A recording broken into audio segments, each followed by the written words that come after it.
What's up, hello? I hope you all are doing well. I thought perhaps today we could take a jaunt into the zany and enjoyable, and I could present to you some very short, small judgments, I can't even honestly call them reviews, on some books that I have never really read. So at this point, you've all seen the title of the video. My boyfriend gave me 3 books from his collection to read the first chapter of today. And based on reading those 3 chapters, I'm going to judge and review these books with no other context other than that first chapter for reference. Why, you may ask? Simply because I think it will be hilarious. Now, my boyfriend is a museum professional and a historian, and his bookshelves reflect that.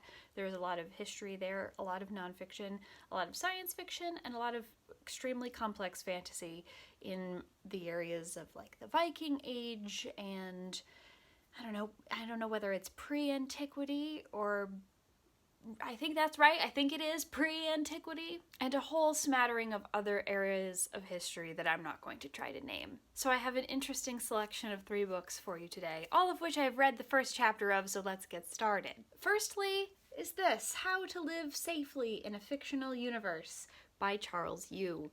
And I'm excited about this one because this is the same author as a book I talked about recently called Interior Chinatown.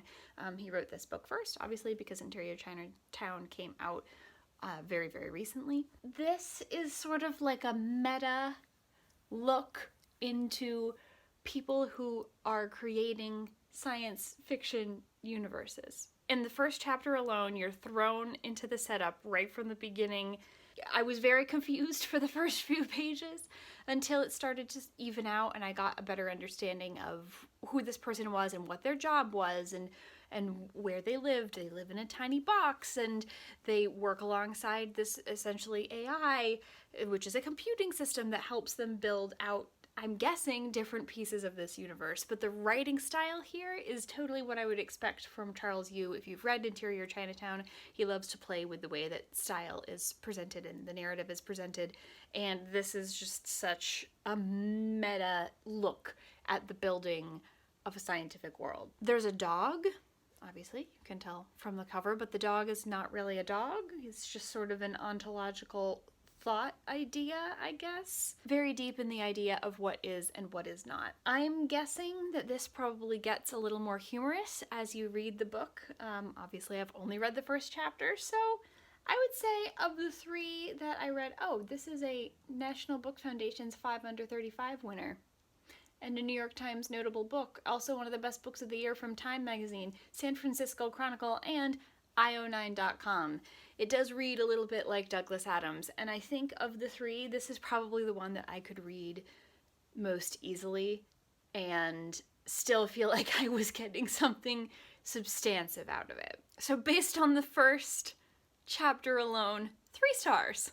The next book is a favorite of my boyfriend, like one of the top books of his of all time, and that's Don DeLillo's Underworld. This is quite a large volume. I guess this is very, very lauded, particularly for its first chapter. There's, I guess, just a lot of praise around this book, which I had never heard of. I kind of have always heard Don DeLillo, maybe I'm saying that wrong, talked about as like kind of a man's man type of author. Like, you look like you're reading a stereotyped man book whenever you're reading one of his novels, but I have not ever previously read anything of his, and I don't know that I will. So this book has a 60-page prologue, which I did not read.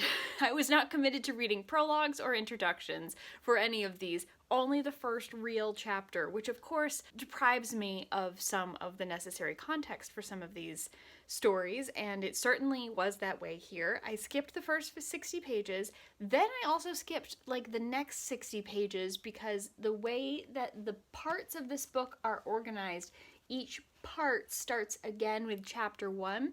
So in flipping through, I went too far and I read the first chapter of part 2, which, after having gone back, realizing my mistake and reading the first chapter of part 1, I don't really see the difference in the writing style or anything within the first real chapter that would have clued me into what the heck is going on. They were both written in a way that was just like, and here you are in the middle of a story. So really no mistakes made. Something I did find with this was that the dialogue is less contemporary, I guess. Obviously, it was published a while ago. And yes, I know the difference between modern and contemporary when it comes to art. I understand I'm using that to mean a little more right now. But there just seems to be missing from a lot of the dialogue, and this could be a character background thing, which I don't know because I didn't read the prologue, but they're missing a lot of critical words. So instead of, for instance, saying, "Have you had your dinner?" they just say, "Had your dinner?" ?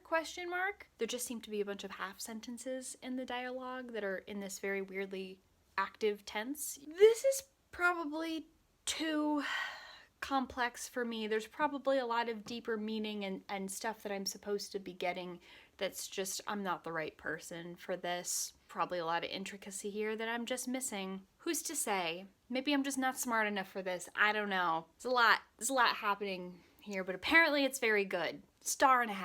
I will now feel your hatred, given all of you that probably love that book. However, the true gem of today was this book that, when seen at a library book sale, cannot be left on the shelf, particularly when the book is only 75 cents, which is exactly what happened. And this is a book called Viking, written by Fabio. I've put a link in the description if you don't know who Fabio is. But let's put it this way, he's also included a free signed poster of himself with the book. If you don't know who Fabio is, I hope that gives you an understanding of who Fabio's character kind of is. But there are a few books in this series by Fabio with the help of Eugenia Riley, without whom this book would not have been possible. So clearly we've put Fabio's name on the front, and I assume Fabio's picture on the front, but he hasn't probably done any of the work. This is an Avon romance, and I think of the two of us, I am the only one who's actually read any of it. I read the first 2 chapters of this book because it is hilarious. This is published in 1994 and features a character named Marcello, who essentially is the allegory for Fabio. And he spends the whole entire first chapter trying to coax his girlfriend to marry him, despite the fact that she has said, like, I don't want this level of commitment right now, and you need to be okay with that. He's super not okay with it and gets really mad and angry and kind of turns into a trash human based on just his misunderstanding of how women really also have their own opinions and are allowed to feel differently than he. But anyway, of all of the books, this is exactly what it looks like and reads exactly how you expect it to read. And of the 3 of these books, I think I could probably tear through this and it would be both unsettling and hilarious. I could tear through it not only because it's not written with nearly the level of complexity as the last book was, Underworld, obviously. It's not meant to do that. It's meant to be a fun romance by Fabio. In a way, starring Fabio, despite the fact that the names have been changed. But if you wanted to find a copy of this, it is, it's a pretty good first 2 chapters, if it's enough to make any feminist cranky.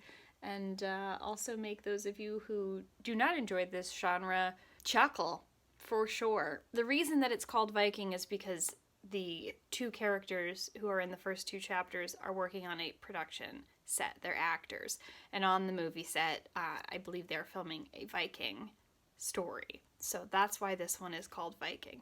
This is not set in Viking times. It's set in modern times. I do think my favorite part of this book, of the 2 chapters I read, was the dedication, though, which reads, I dedicate this and all my works to women, the guardians and teachers of love for all humankind. Thanks, Fabio. 5 stars. So there are 3 very, very different books from my boyfriend's bookshelf, which I have now judged and reviewed for the internet to see. If you've read any of these books, particularly ones that I was confused by, I invite you to leave your thoughts in the comments because I am interested in thoughts from folks who have read the entire narrative. Anything that you might want to know about us is in the description. As always, thank you so much for watching, and we'll see you very soon.